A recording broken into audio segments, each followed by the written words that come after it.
Ազգային ժողովի մեծարգո փոխնախագահ արգելի գործընկերներ, սիրելի հայրենակիցներ, ուր թռավ Լևոն Քոչարյանը, փոքրիկ իշխանը, խոսած փախավ, ուրեմն Լևոն Քոչարյան, եթե նեղվել ես վարչապետի խոսքերից, ձեր ողջ խմբակցությանն ուղված ու պատիվ ունեմ ուղված, իմացի, որ հաջորդ հարց ու պատասխանին ձեզ ավելի խիստ գնահատականներ են սպասվում, որոնք արտահայտելու են ձեր ողջ էությունը, ձեր ապրած կյանքի մասին էլ։ Ես առասարակ Հեն կարծիքին եմ, որ երեխաներն իրանց ծնողների արարքների համար պատասխանատու չեն, մինչև այն պահը, երբ որ երեխաներն իրենք են հայտ ներկայացնում այդ պատասխանատվությունն իրենց վրա վերցնելու։ Ուրեմն լսի Լևոն Քոչարյան, ուշադիր լսի, ականջները ձգի ու լսի, այդ որ գալիս է այստեղ ծեծերից ես խոսում, սրան այսպես քաշ քշեցին, ինձ մեքենայի մեջ վայ քաշ քշեցին, թևերս ցաված եւ այլն, կգնաս հորդ կհարցնես այդ ոնց էր ելնում, որ մարդկանց զուգանում ծեծում էին ու զուգանից դուրս չէին գալի, կգնաս հորդ կհարցնես, ոնց էին մարտի 1-ին դիմա հարկարակով մարդկանց սպանում փողոցներում, կգնաս հորդ կհարցնես, ոնց է Հայաստանում տեղի ունեցել հոկտեմբերի 27, կգնաս հորդ կհարցնես, ոնց էր Մեղրին փորձում փոխանակել Ղարաբաղի հետ, կգնաս հորդ կհարցնես, ոնց էր ցեղասպանության հարցը սակարկում Թուրքիայի հետ հարաբերությունների ժամանակ, կգնաս հորդ կհարցնես, թե քո մանկության տարիքին ձեզ ինչ էին ասում։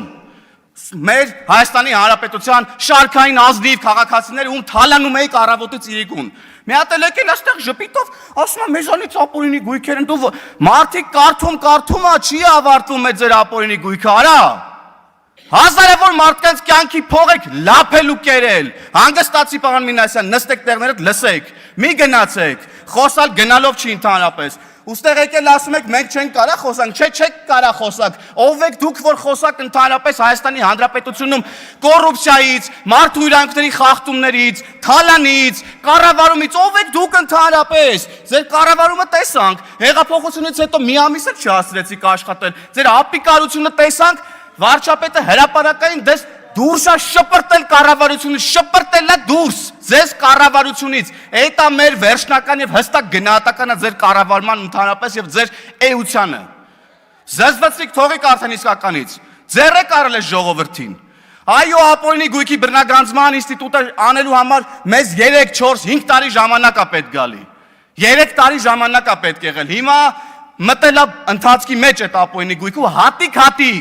ամեն ինչ վերադարձվելու է այս պետությանը։ Ու հիմա այսպես ջղաձգված եկել եք, փորձում եք ձեր լափածը թալանացա հետ բերեք։ Սենց ինչ-որ բան փորձում են քաղաքացիական պայմանագիր խմբակցության իշխանության ներկայացուցիչներին մեղադրել են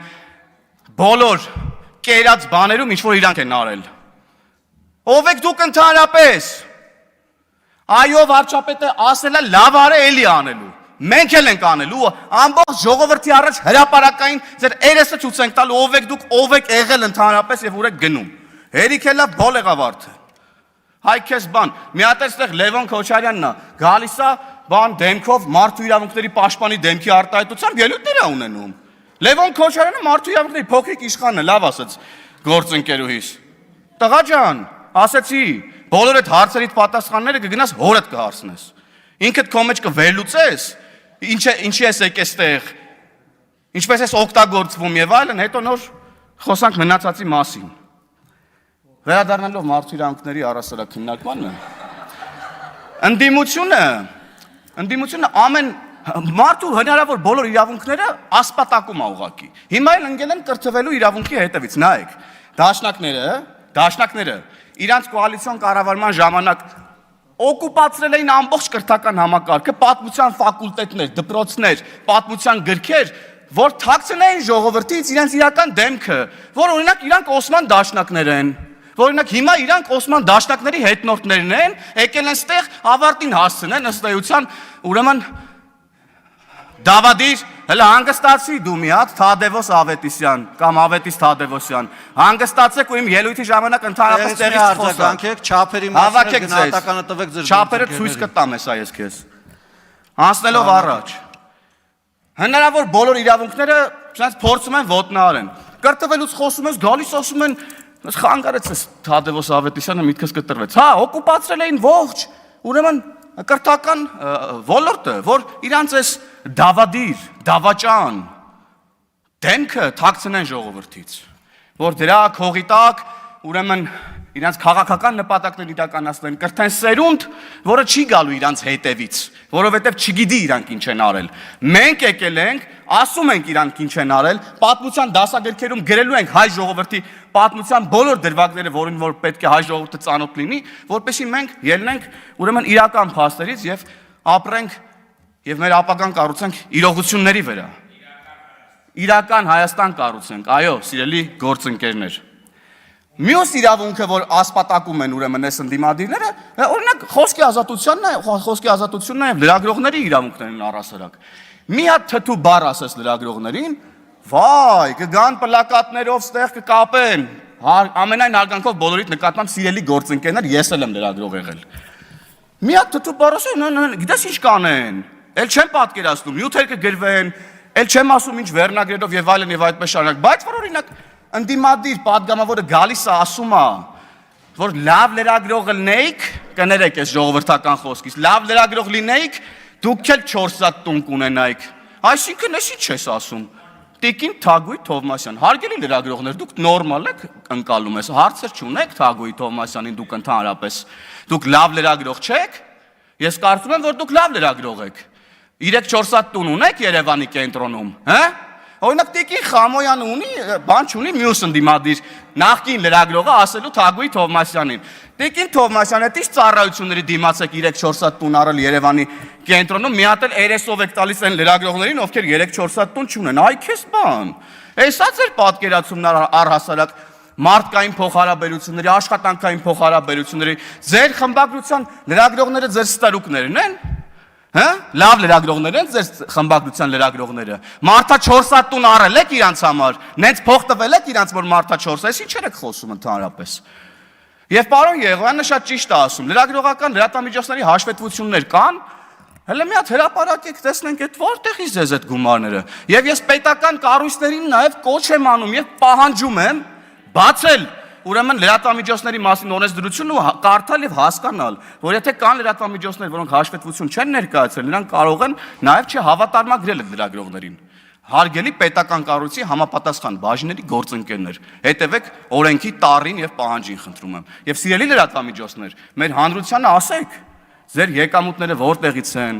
ինչ են եւ այլն եւ այդպես շարունակ։ Եվ առհասարակ ընդդիմությունը իր ամբողջ փողերը լցրել է լրատվական դաշտ,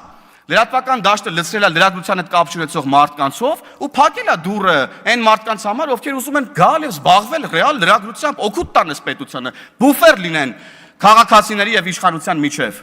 Բան չունեք, բա հարգելի լրագրողներ, ես մասով ասելու ընդդիմադիր գործընկերներին, ովքեր ղեկավարում են մի շարք լրատվականներ, թե մենակ մեզ պետք է գաք ինչ-որ sense խառը խաչաձև հարցեր տակ, երբ որ մի ամիտ մեկն ու մեկս մի ավել պակաս բարկասի կամ հղում կանի ձեր սիրելի տերտերների ասած բառերի վրա։ Մի հատ կարող է գաք էթիկայի հանձնաժողովի պահանջով մեզ դիմում գրեք, որ Թագուհի Թովմասյանի վերաբերյալ էթիկայի հանձնաժողով ստեղծի, հա? Թե դրանից ավելի քիչ եք նեղվել։ Եվ կարծում եմ այստեղ էլ, այսինքն մարդկանց իմ ընկալում ընդդիմադիրները բոլոր լրագրողներին գերեվարել են առասարակ եւ հիմա լրագրողներից ուղակի ձայն չենք լսում։ Եվ նաև Տիկին Մանասյան, դուք լուսաձայնային նռնակների հատուկ միջոցների մասին խոսեցիք, բայց ես ուզում եմ արձանագրել, թե ինչ է տեղի ունեցել Հայաստանի Հանրապետությունում բոլորիս համար։ Հարցը նոյեմբերի 9-ն է նախ տեղի ունեցել։ Եվ նոյեմբերի 9-ից հետո նախ մենք պետք է արձանագրենք, որ նոյեմբերի 9-ը, մարտի 1-ը եւ հոկտեմբերի 27-ը սրանք նույն շղթայի պատասխանատուների ձեռի գործն է։ Եվ մեր մեղքն է նաև, որ մինչև այսօր այդ բացահայտումները մինչև վերջ արված չեն, բայց այս քանի օրերի ուժային նաև իրավապահ մարմինների զեկույցները մեզ հույս են ներշնչել, որ ոչ վաղ ապագայում մենք առնվազն շոշափելի արդյունքներ այս իմաստով կտեսնենք։ Բայց ես ուզում եմ ասեմ, որ մեր ընկալումը, բառամթերքը Հայաստանի Հանրապետությունում տեղի ունեցող իրավիճակի վերաբերյալ չի կարա լինի ստերիլ եւ այսպես ասած շատ նման այլոց։ Մենք մի պետություն ենք, որտեղ ահաբեկչություն է տեղի ունեցել։ Մի պետություն ենք, որտեղ 2020 թվականին ահաբեկչություն է տեղի ունեցել։ Ես դա ահաբեկչություն եմ որակում, որտեղ նպատակը Արարատ Միրզոյանին սպանելը չէր, նպատակը բոլոր պետական պաշտոնյաների կյանքի վրա հարձակում իրականացնելն էր եւ սահմանադրական կարգը տապալելն էր, պետությունը լուծարելն էր։ Եվ հետևաբար, եւ մանավանդ, երբ որ մարդիկ հարձակվում են ազգային ժողովի շենքի վրա եւ կիրառվում է հատուկ միջոց, մեկն էլ վերցնում է, որ այդ հատուկ միջոցը հետ շպրտի իրավապահ մարմինների վրա, ովքեր հասարակական կարգ են պահպանում եւ վնասվածք է ստանում, Ամենայն ցավով ես ցավում եմ, որ նման դեպքեր առասարակ մեր քաղաքացիներից որևէ մեկի հետ տեղի ունեն, անկախ նրանից, թե այդ քաղաքացին ինձ ինչա ասում։ Բայց մենք պետք է ընդհանուր կոնտեքստն ու իրավիճակն էլ նաև հաշվի առնենք, ընկալումներ չստեղծելու մեր հանդության մեջ, որ հատուկ միջոցներ են մեր կողմից կիրառվում եւ այլն եւ այդպես շարունակ։ Ես Չեխիայից պատվիրակություն էի մի ժամանակ, տարել էի որպես էքսկուրսիա օպերայի, ուրեմն Ֆրանսիայի հրապարակ, որ ցույց տալ թե մենք ինչ ժողովրդավար ենք եւ քանի ամիս է մեզ ինչ ասես չեն ասում, հասարակական կարգի տապալման կոչեր են անում, բայց վրանների մեջ խորոված քյաբաբ են ուտում։ Այսօր Արտուր Խաչատրյանն եկել այստեղ ասում է ծափ տվեք պարեմ։ Տո ծափ կտան կպարեք է, կերքեք է, ժամանակը կգա, ընես կպարեք, ընես կերքեք, դուք էլ չգիտեք դրա մասին։ Շնորհակալություն։